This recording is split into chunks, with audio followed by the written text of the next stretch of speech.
नमस्कार, सानियाज किचनमध्ये तुमचं स्वागत आहे. तर आजच्या रेसिपीचं नाव आहे वांग्याचं भरीत. तर चला तुम्ही बनवायला घेते. आता मी ही वांगी आहे त्याला सुरीने चीर पाडते आणि आतून बघते काही किडा वगैरे आहे की नाही. हे बघा चांगलं आहे, तर मी असं सगळे कापून घेते. असे मी चिरा पाडून घेते.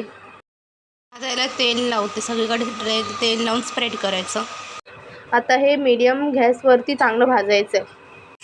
ह्याला असं भाजले. हे बघा झालं भाजून. आता गॅस बंद करायचं, थंड होऊ द्यायचं. थंड झालं आता सगळं काढायची सालं. हे बघा सालं काढून झालं. हे बघा डेट काढली. चांगलं मॅश करून घेते ही फोकने. हे बघा चांगला मॅश होतोय. हे बघा मॅश करून झालं. आता मी फोडणी द्यायला घेते. आता गॅस पेटवलाय, कढई चांगली तापू दे, मग मी तेल घालणार. तेल घालायचं, मग त्यानंतर 1 चमचा जिरं घालायचं, मग त्यानंतर घालायचं 1 चमचा ओवा का घालायचा, कारण वांगं घालणार आहोत ना, ते पचलं पाहिजे म्हणून. मग त्यानंतर घालायचं बारीक चिरलेला कांदा, 1 चमचा आलं लसूणची पेस्ट. चांगलं त्याला ढवळायचं, चांगलं मिक्स करायचं.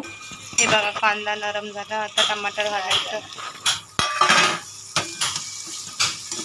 थोडं मीठ घालते, टमाटर चांगलं मऊ व्हायला पाहिजे म्हणून.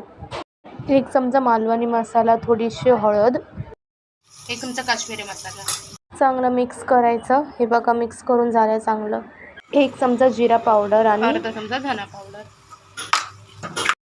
आता हे वांगं घालायचं. चांगले मसाले लागले पाहिजे सगळीकडे.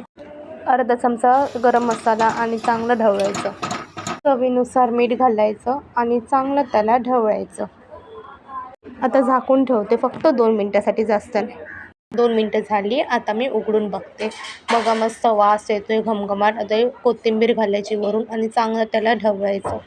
हे बघा वांग्याचं भरीत रेडी झालं. तर मी गॅस बंद करते आणि सर्व करून दाखवते. तर वांग्याचं भरीत रेडी झालं आहे बघा. तुम्ही हे तांदळाच्या भाकरीसोबत खाऊ शकता, ज्वारीची भाकरी, कुठल्याही भाकरी, चपातीसोबत तुम्ही खाऊ शकतात. मस्त झणझणीत झालेत. असेच छान छान रेसिपीज बघण्यासाठी सानियाज किचनला लाईक, शेअर, सबस्क्राईब करा. इतरांनाही शेअर करा. चला भेटू पुढच्या रेसिपीला. बाय.